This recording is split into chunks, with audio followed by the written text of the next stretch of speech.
하나님이 행하신다, 하나님이 행하신다라는 제목으로 이사야서 48장 12절부터 22절까지 말씀을 함께 나누겠습니다.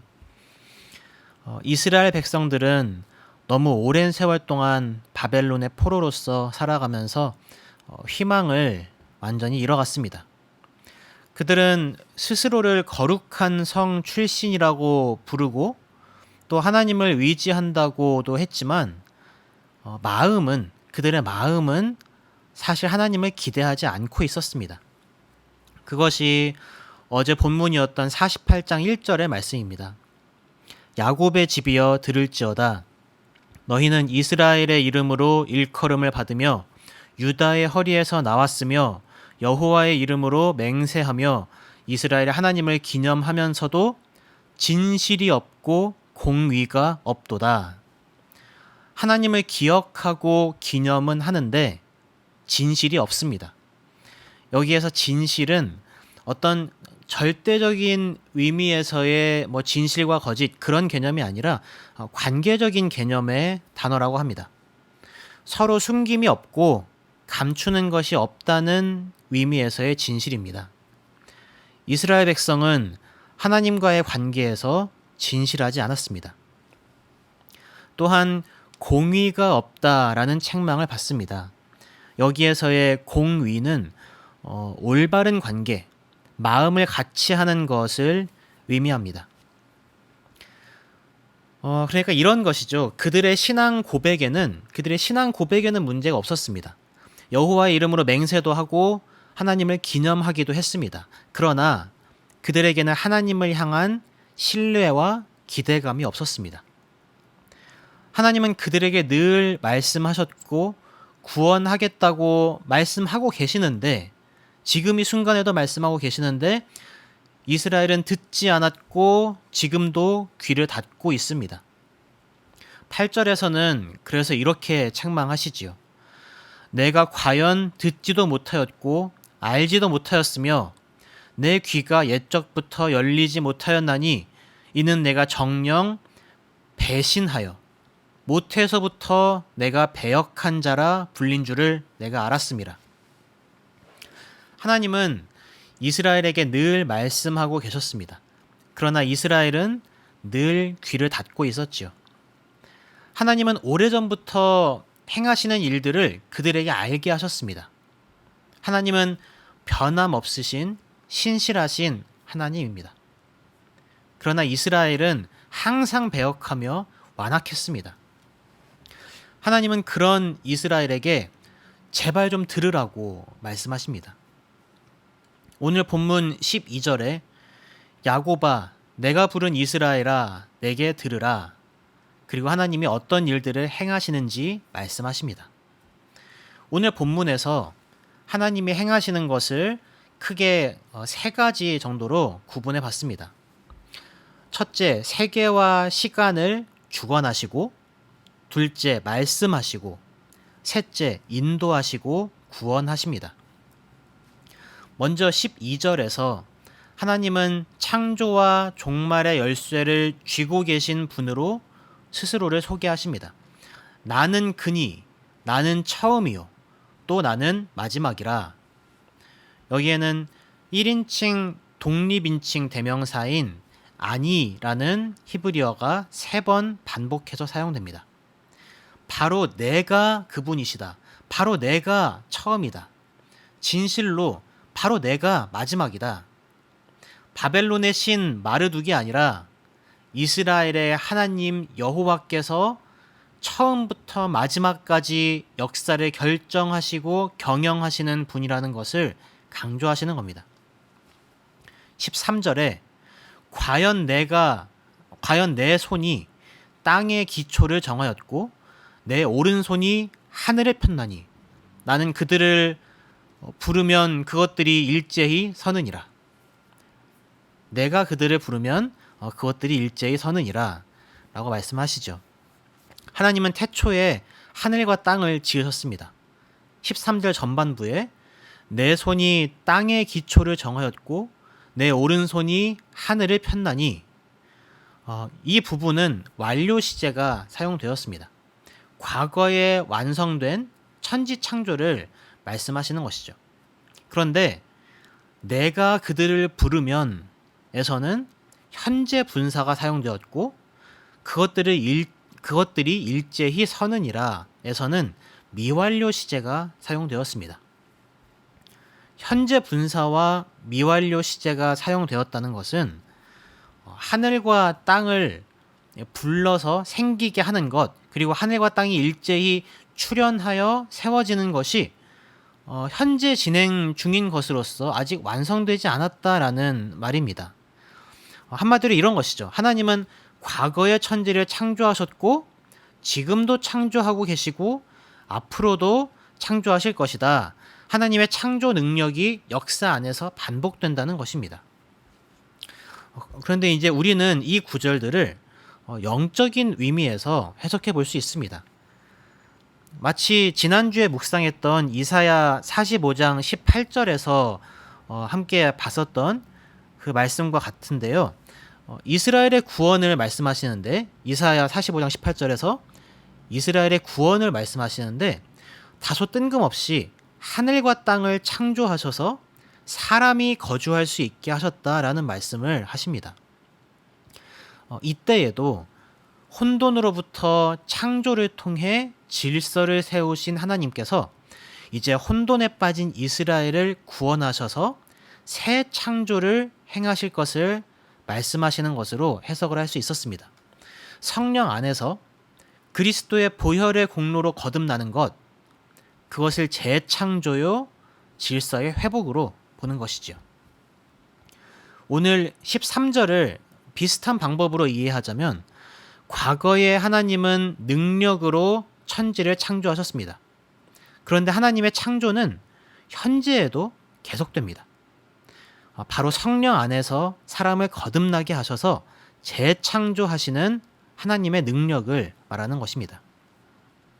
거듭난 하나님의 자녀들은 현재에는 땅에서 성령님을 힘입어 성화의 과정을 지나게 되고 미래에 완전한 하나님 나라의 백성으로 세워질 때 그때에는 완전하게 회복된 사람, 그러니까 처음 창조될 때에 그 질서 있고 하나님 앞에 합당한 사람의 그 모습으로 완성될 것입니다. 그것을 우리는 영화라고 부릅니다. 이 땅에서의 성화와 끝날에 하나님 나라에서의 영화 모두 성령을 통하여 가능한 재창조입니다. 16절에 그래서 이사야 선지자는 이렇게 말합니다.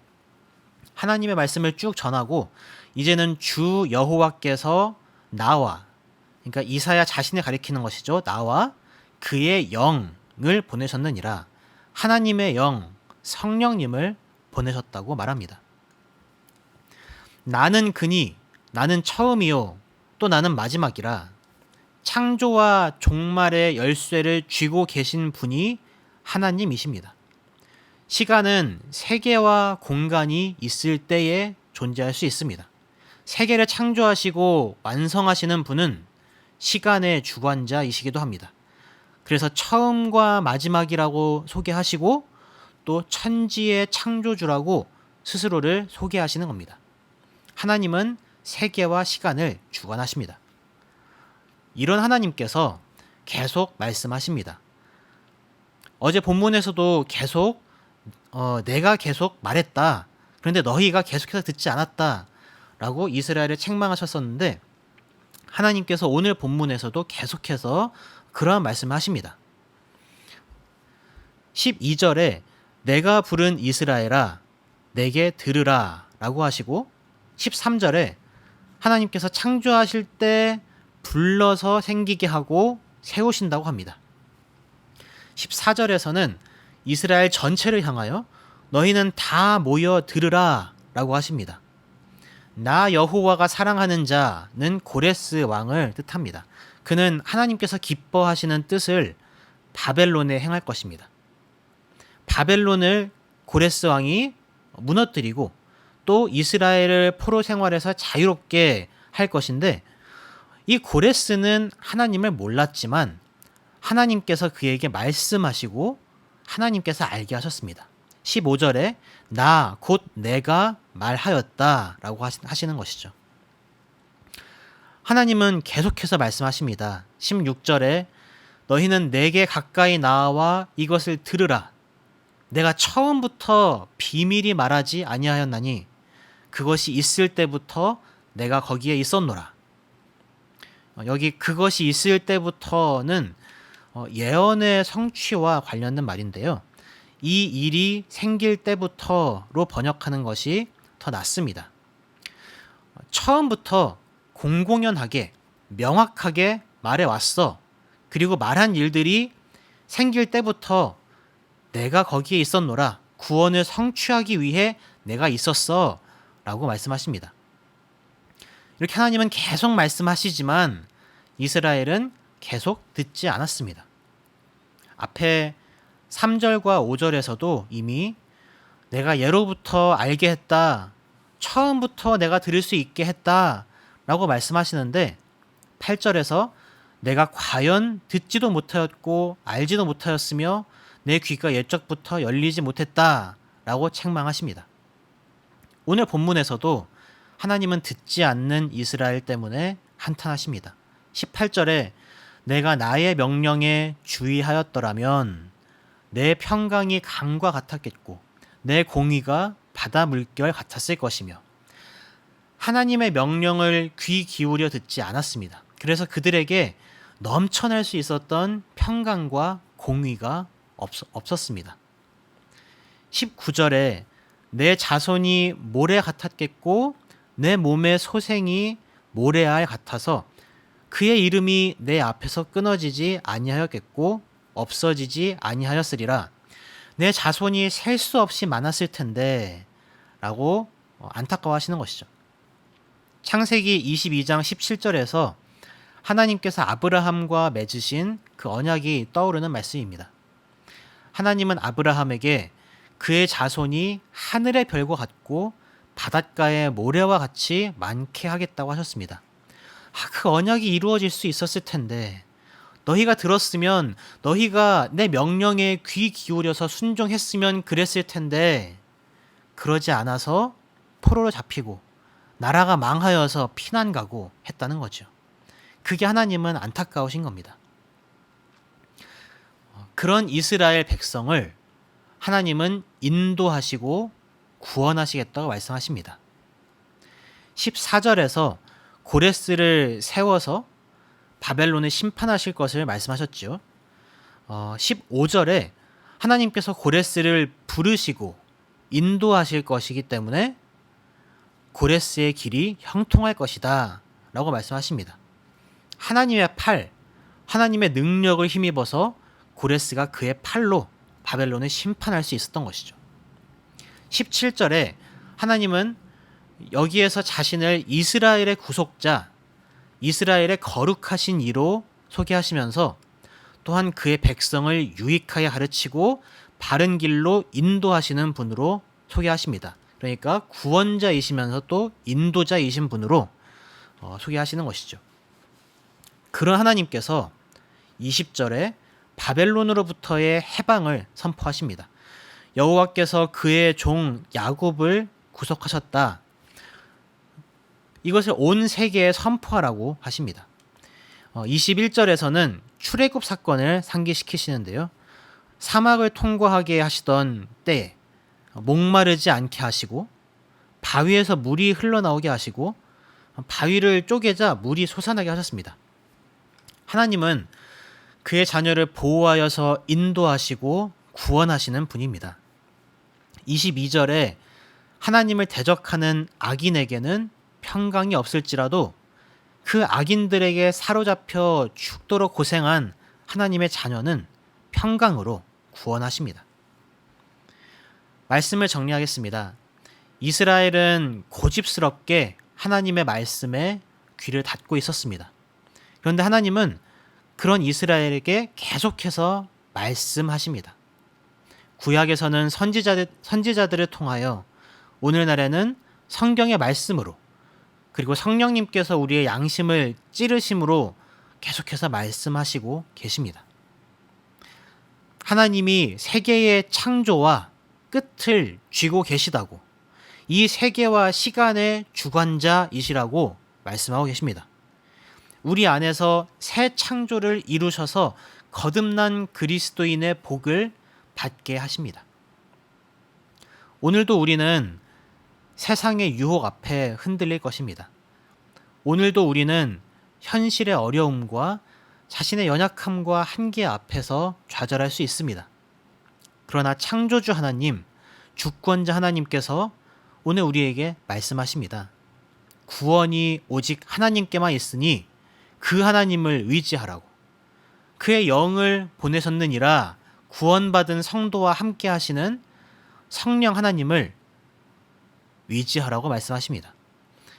어제 담임 목사님께서 설교하신 시편 42편 5절 말씀을 우리 마음에 한 번 더 새기기 원합니다. 내 영혼아, 내가 어찌하여 낙심하며 어찌하여 내 속에서 불안해하는가? 너는 하나님께 소망을 두라. 그가 나타나 도우심으로 말미암아 내가 여전히 찬송하리로다. 하나님의 말씀에 귀 기울이고 성령님의 인도하심을 따르며 구원의 하나님을 찬송하는 오늘 하루가 되시기 바랍니다. 기도하겠습니다. 언제나 우리에게 말씀하시는 하나님, 우리가 마주하는 현실이 때로 많이 힘들고 버겁게 느껴질지라도 만물을 지으시고 주관하시는 하나님께서 늘 인도하시고 계심을 믿습니다. 때로 이해되지 않는 어려움이 닥쳐올 때에도 하나님이 어떤 분이신가를 기억하게 하시고 하나님의 음성에 더욱 귀 기울이게 하소서.